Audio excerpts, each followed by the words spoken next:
बच्चों, आज हम हड़प्पा सभ्यता के बारे में जानकारी प्राप्त करेंगे। यह सभ्यता भारत की ही नहीं, विश्व की प्राचीनतम सभ्यताओं में से एक है। इसे नगरी सभ्यता कहा जाता है।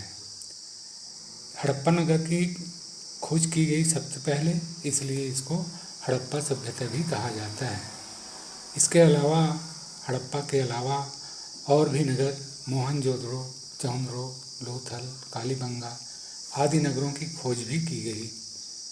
ये इसके प्रारंभिक नगर थे। यहाँ से इस सभ्यता की खोज की गई।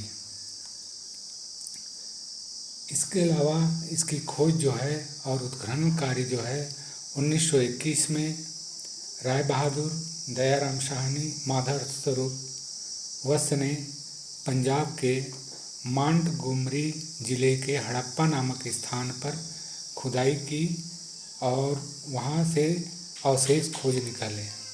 1922 में राखा दास बनर्जी ने सिंध प्रांत के लरकाना जिले के मोहनजोदड़ो नामक स्थान पर कुछ प्राचीन अवशेष को ढूंढ निकाले।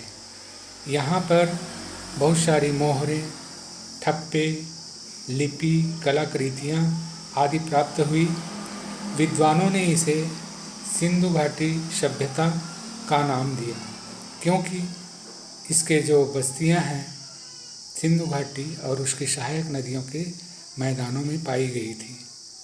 बाद में अनुसंधान से यह पता चला, यह सिर्फ सिंधु घाटी सभ्यता जो है घाटी तक ही सीमित नहीं रहा, बल्कि राजस्थान, हरियाणा, पश्चिमी उत्तर प्रदेश, पूर्वी पंजाब, गुजरात जैसे इलाकों तक फैली हुई थी। सबसे पहले हड़प्पा के आधार पर इसका नामकरण हड़प्पा सभ्यता कर दिया गया और इसका उद्भव काल और विस्तार को हम मानचित्र में देखेंगे। आओ देखें मानचित्र में।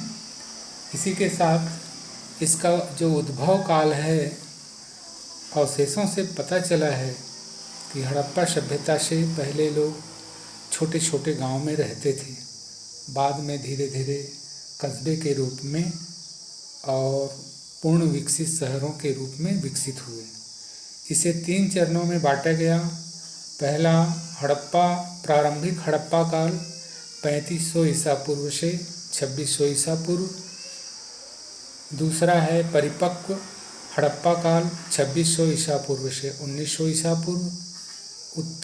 तीसरा उत्तर हड़प्पा काल 1900 ईसा पूर्व से 1400 ईसा पूर्व। इसमें पहले जो काल है उसमें मिट्टी से बने ढांचे, व्यापार, कला, शिल्प ये मिले और दूसरे चरण में आग के भट्ठे में पकी ईंटों से बने ढांचों वाली भली भांति शहर, स्वदेशी, व्यापार आदि शिल्प देखने को मिले। उत्तर हड़प्पा काल के दौरान यह जो काल है पतन का काल रहा। शहर उजड़ने लगे थे, व्यापार समाप्त हो गया था और धीरे धीरे शहरीकरण की विशिष्टताएं लुप्त होती गई।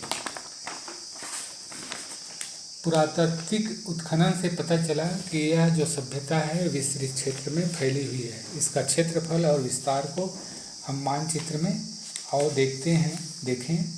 हड़प्पा सभ्यता का विस्तार पूर्व से पश्चिम 1600 किलोमीटर यहाँ से यहाँ तक और उत्तर से दक्षिण 1100 किलोमीटर है।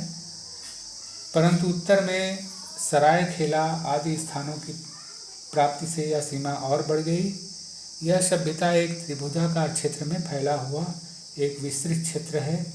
विद्वानों ने 12,99,600 वर्ग किलोमीटर बताया था इसका क्षेत्रफल।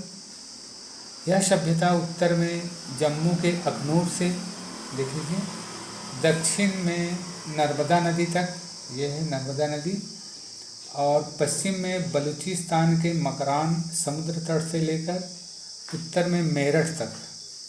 यह सभ्यता का जो क्षेत्रफल है मिस्र से 20 गुना, मिस्र तथा मेसोपोटामिया दोनों के सम्मिलित क्षेत्र से 12 गुना अधिक, इस तरह से एक विस्तृत क्षेत्रफल में फैला हुआ था। इस सभ्यता के विस्तार के क्षेत्र में सिर्फ भारत के आधुनिक राज्य राजस्थान, पंजाब, हरियाणा, गुजरात, महाराष्ट्र, पश्चिमी उत्तर प्रदेश सम्मिलित थे, बल्कि पाकिस्तान और अफगानिस्तान के भाग भी शामिल थे।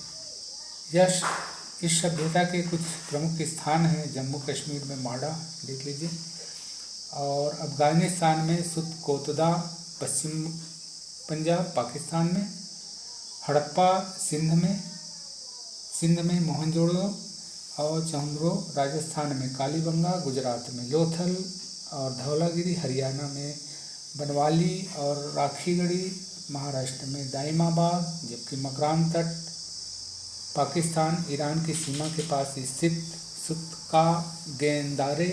हड़प्पा सभ्यता उत्तर पश्चिमी छोर, पश्चिमी उत्तर प्रदेश में आलमगीर इसकी सुदूर पूर्वी सीमा है। इस तरह से हम देखें मानचित्र में और इसको समझें। इस तरह से आबादियों के स्थान के संकेत मिले हैं। हड़प्पा कालीबंगा घग्गर हाकरा नदी के किनारे पर, जिसे आमतौर पर लुप्त नदी सरस्वती के साथ जोड़ा जाता है। मोहनजोदड़ो की धुरी इस सभ्यता का प्रमुख स्थल था। अधिकांश आबादी इसी क्षेत्र में स्थित है। मिट्टी की किस्म, वातावरण और रहन सहन की पद्धति के परिप्रेक्ष्य में इस क्षेत्र की कुछ सामान्य विशेषताएं थी। यहाँ की भूमि समतल थी और सिंचाई और जल आपूर्ति के लिए मानसून और हिमालयी नदियों पर निर्भर थी। इस तरह से ये हड़प्पा सभ्यता की सामान्य जानकारी है।